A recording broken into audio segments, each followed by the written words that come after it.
Oboro was a town built on discipline. Travelers said the air felt different there, thinner, quieter, as if even the wind moved carefully.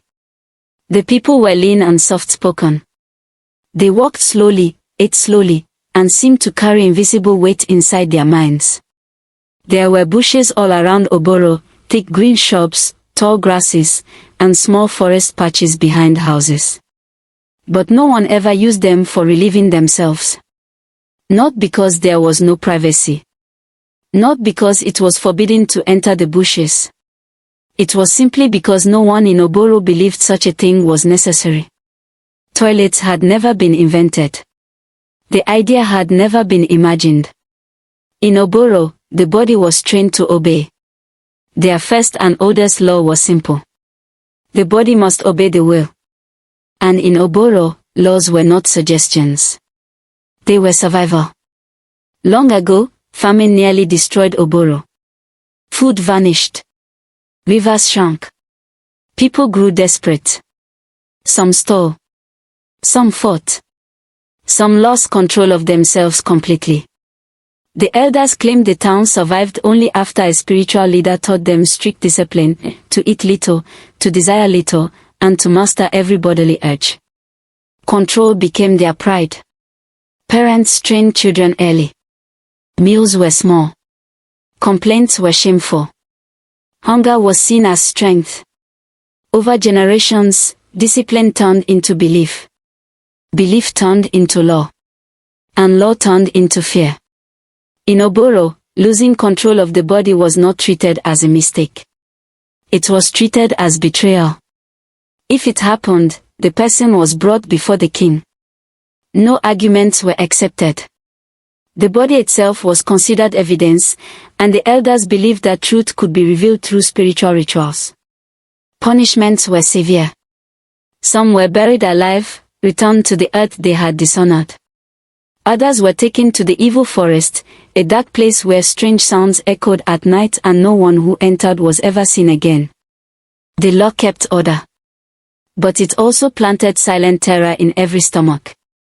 Far from Oboro lived Amora, a 19-year-old known for her bright laughter and even brighter appetite.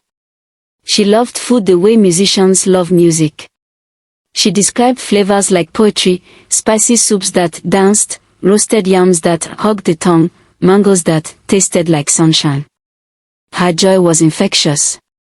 Her mother often shook her head and said, "One day, your love of food will lead you somewhere trouble is waiting." Amora would grin and reach for another helping. One dry season evening, Auntie Ifeoma returned after many years away. She had been living in Oboro.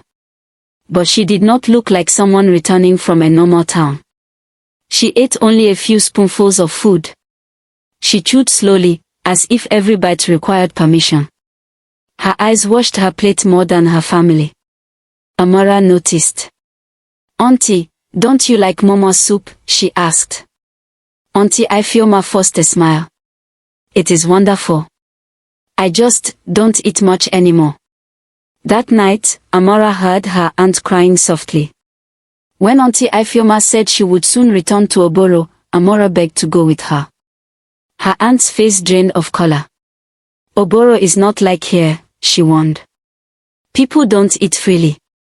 If you lose control of your body, the punishment is terrible." Amora thought it sounded like an exaggerated village tale. "I will be careful," she promised. But deep inside, curiosity burned hotter than caution. The journey to Oboro was long and dry. As they walked, Auntie Ifeoma explained the law in detail. "If your body betrays you," she said quietly, "the king must know. And the evidence, it speaks during judgment." Amora laughed nervously.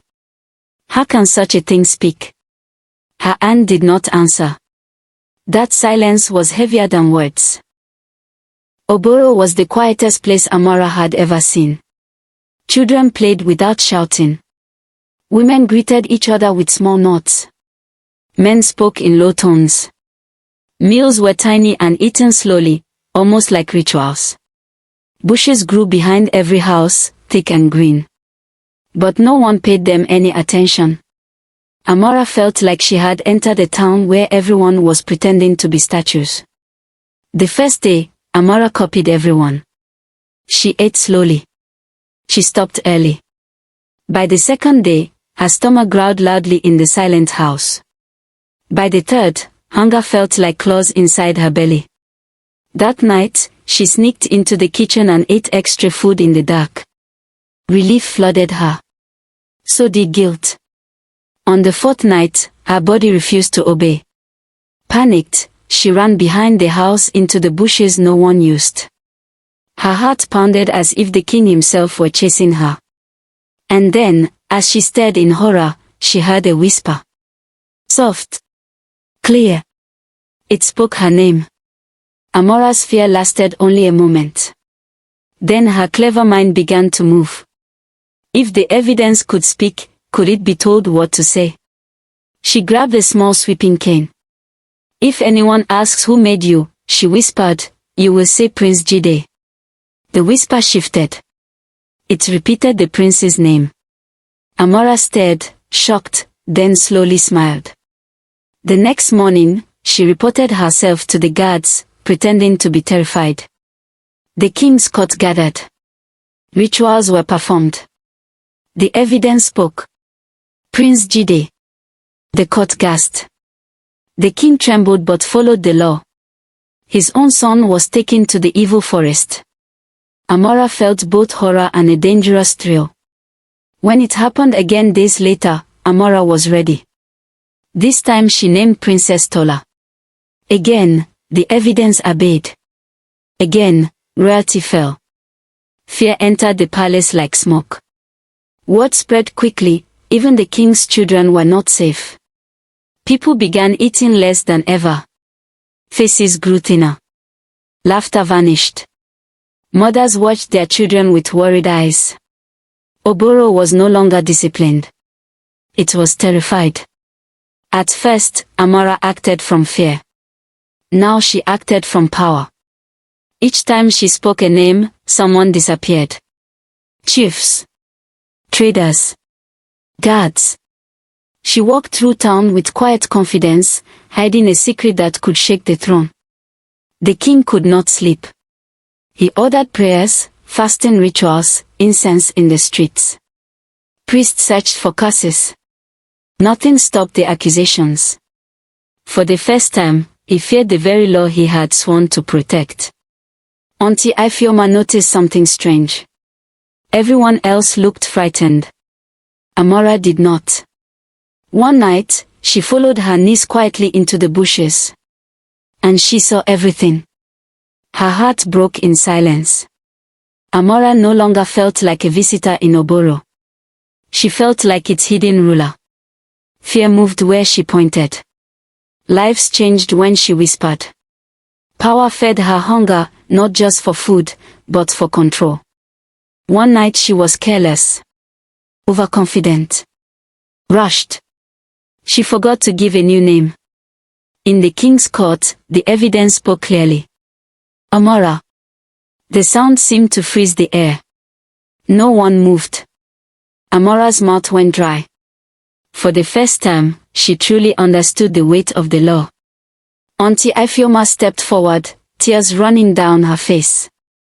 She confessed what she had seen. How Amora had forced the evidence to lie. Gasps filled the court. The town realized their terror had been used against them. The king looked older than ever before. If I follow this law, he said slowly, I prove it is right.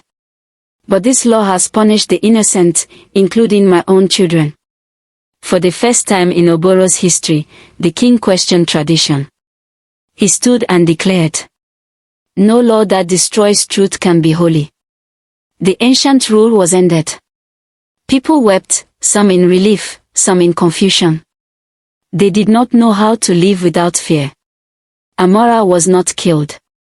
Her crime had caused pain, but it had also revealed the cruelty of the law. She was exiled from Oboro, sent away to live with the weight of what she had done. Years later, Oboro was different. People ate with balance. Children laughed loudly. Meals were shared without fear.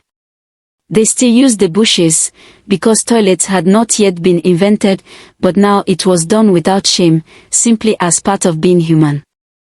And parents told their children. Once there was a girl whose greed broke a terrible law, and in breaking it, she set us free. And so the story of Amora became a lesson carried through generations, a reminder that fear can control people, but truth can set them free.